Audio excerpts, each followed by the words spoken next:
r/ask Reddit. What do you strongly suspect but have no proof of? That my English teacher didn't read essays and based grades on how we were in class. I know this for a fact about my freshman English teacher. I put "Are you reading this?" in the middle of a paper. She did not mark it or ever comment on it.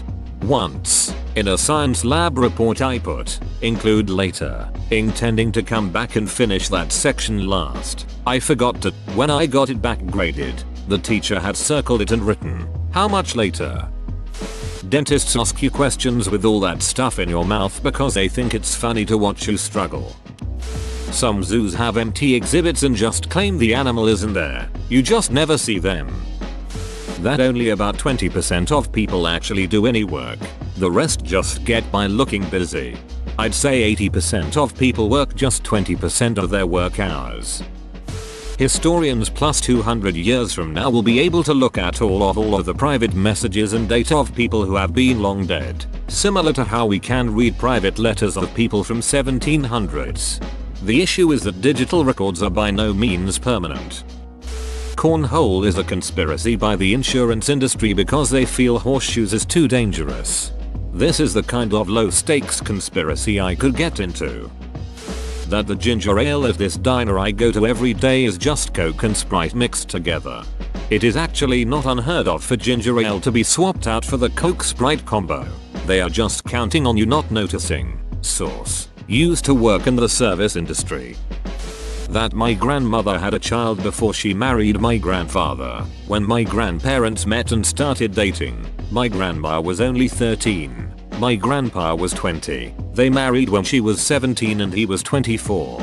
Right after he came back from serving in World War II. That was about as much of the story as anyone in my family ever knew. They'd been dating, then he went overseas, and she wrote to him while he was gone. When he got back, they got married. A few years after my grandma died, my grandfather suddenly mentioned that they'd actually been broken up for a while before she started writing to him. After they'd dated about a year, he went to pick her up at her house one day, only to find she wasn't home. Her parents informed him that she'd left to live with some cousins a few hours away, and she'd be gone for about a year. He got upset that she hadn't told him about this in advance and ended the relationship. When another year-ish had passed and she returned home to her parents, she started writing him overseas and apologized, and they started dating again. My grandpa told this story very blandly and seemed to believe that the situation was what it said on the tin.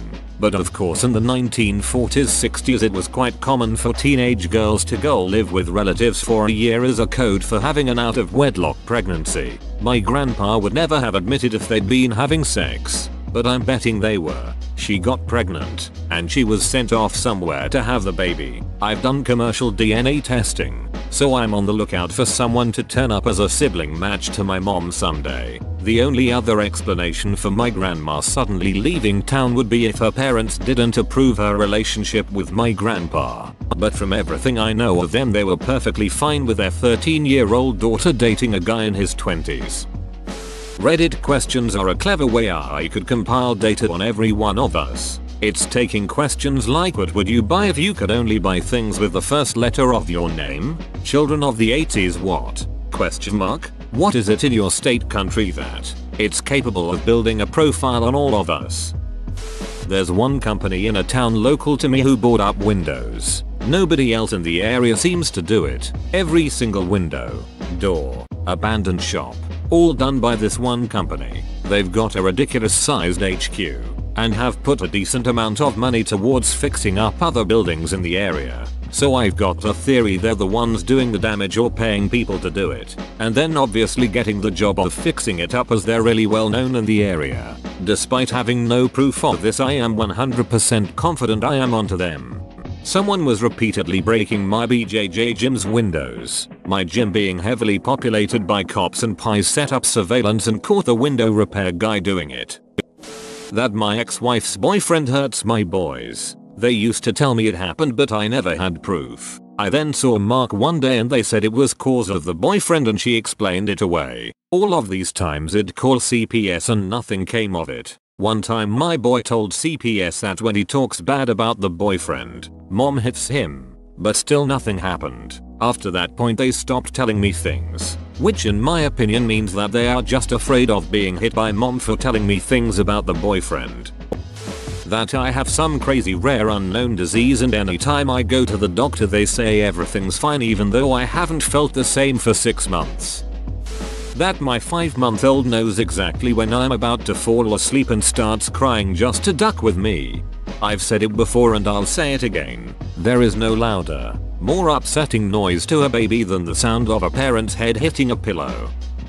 I believe that Apple never actually intended for anyone to buy their $999 monitor stand. It was just an excuse so they could invalidate all warranty claims for the Pro monitor. We can't approve your claim due to the use of improper third-party equipment.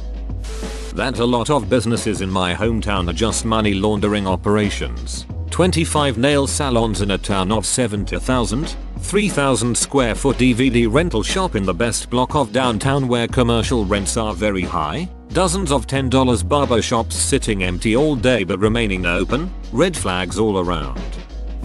Toddler pageants are just dog whistles for pedophile rings to operate in the background. I wish I had stayed ignorant to this idea for the rest of my life. Someone has programmed thousands of bots to only upvote the Reddit posts questions they choose, thus manipulating the Reddit mob's direction and narrative. To what end? I don't know.